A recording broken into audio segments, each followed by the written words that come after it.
कालीचरण स्नेही जी को आमंत्रित करना चाहता हूँ और उनसे सिलेबस पर ही सवाल करूँगा। बहुत शुक्रिया आपका स्नेही जी, आपने हमें समय दिया। मैं आपसे जानना चाहता हूँ कि इन दिनों एक मुहिम चल रही है, अभियान, दलित जोड़ो अभियान, किसके साथ है ये समाज और इस समाज के मन में क्या है सर?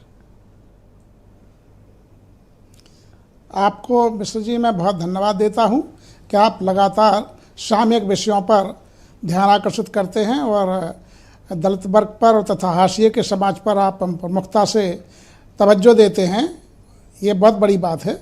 हाँ देखिए, अभी जो दलित सम्मेलन की बात हुई है भाजपा की ओर से, मैं साक्षी जी को सुन रहा था, आदरणीय राजपूत जी को भी सुना और साजन जी को भी सुना।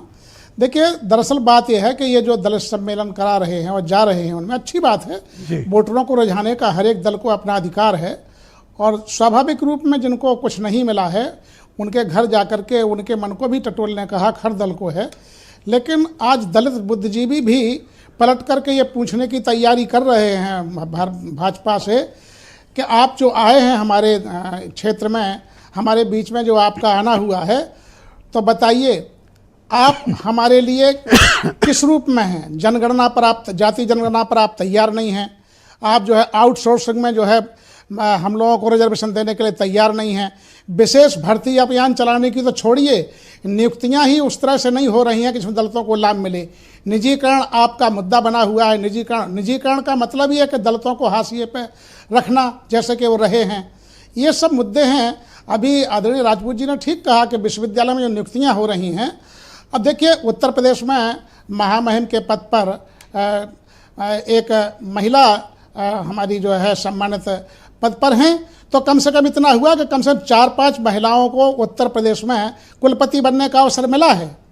लेकिन दलितों पर फिर भी ध्यान नहीं है। मतलब ये जहां महत्वपूर्ण पद हैं, ठीक कहा आदरणीय राजपूत जी ने कि जहां निर्णायक पद हैं उन पर आपकी क्या तैयारी है। मैं तो सोच रहा था कि आप लगातार कहते थे कि जा करके एक जो है कैबिनेट का विस्तार होने वाला है, उसमें फलाने को कैबिनेट मंत्री की शपथ दिलाने वाले हैं। मैं तो कहता था कि योगी जी को ये मंत्रिमंडल का विस्तार कर लेना चाहिए था और किसी दलित को उप मुख्यमंत्री का पद दे देना चाहिए था, 2-2.5 साल के लिए ही सही, क्योंकि आप अपने उसमें दिखाइए तो कम से कम ये जरूरी था कि आप एक उप मुख्यमंत्री पद का चेहरा अपने बीच में लाते। जो भी हैं या तो मतलब इस तरह के मंत्री हैं जिनके पास उस तरह की शक्तियाँ नहीं हैं। तो स्वाभाविक रूप में दलित चाहते हैं कि आप हमारे दरवाजे आए हैं, हमारे घर में आए हैं, तो ये जो हमारी तैयार है, सर ये समाज किस हालत में पहुंच गया कि इस बीच जो समाज रूल कर रहा था, रूलर था, 4-4 बार सरकार रही है, लीडरशिप उनकी रही है, आज आप कह रहे हैं कि बस डिप्टी सीएम दे दो हम मान जाएंगे, ऐसा है? नहीं, चूंकि इनसे देखिए आखिरकार भाजपा से या अन्य दल से, चूंकि उनकी अपनी प्राथमिकताएं हैं, उनका अपना वोट बैंक है, उनसे इससे अधिक अपेक्षा नहीं की जा सकती है और वो भी नहीं दे सकते हैं। माने मैं ये कह रहा हूं कि चूंकि भाजपा जब तो सर बहन जी में क्या कमी आप लोगों को दिखी चाहते हैं, जो एक बड़े समाज के हिस्से ने उनका साथ छोड़ दिया? देखिए राजनीति में कई प्रकार के समीकरण होते हैं। हम देखते हैं कि अल्पसंख्यकों पर बहन जी ने एक बड़ा दाव लगाया था और वो सक्सेस नहीं हुआ, उस तरह से नहीं हो पाया। स्वाभाविक रूप में राजनीतिक प्रयोग होते रहते हैं, हर दल अपने प्रयोग करता है, लेकिन ये सही नहीं है कि वोट जो है गैर मतलब जो है जाटवों का वोट जो है वो छिटक गया है पूरी तरह। अब वो एकजुट हो रहे हैं, क्योंकि बीएसपी जब भी सत्ता में आई है तो केवल जाटवों को लाभ नहीं मिला है, जितनी भी दलितों की उपजातियां हैं सभी ताकत पर होती है, सभी की। अच्छा, आप कह रहे हैं कि ये सब अब यूनाइट हो रहे हैं, गैर जाटव यूनाइट होके कहाँ जाएंगे? विकल्प क्या है इनके पास? नहीं बिल्कुल नहीं, वो जाएंगे संविधान का जो विरोधी तंत्र है उसके खिलाफ जाएंगे।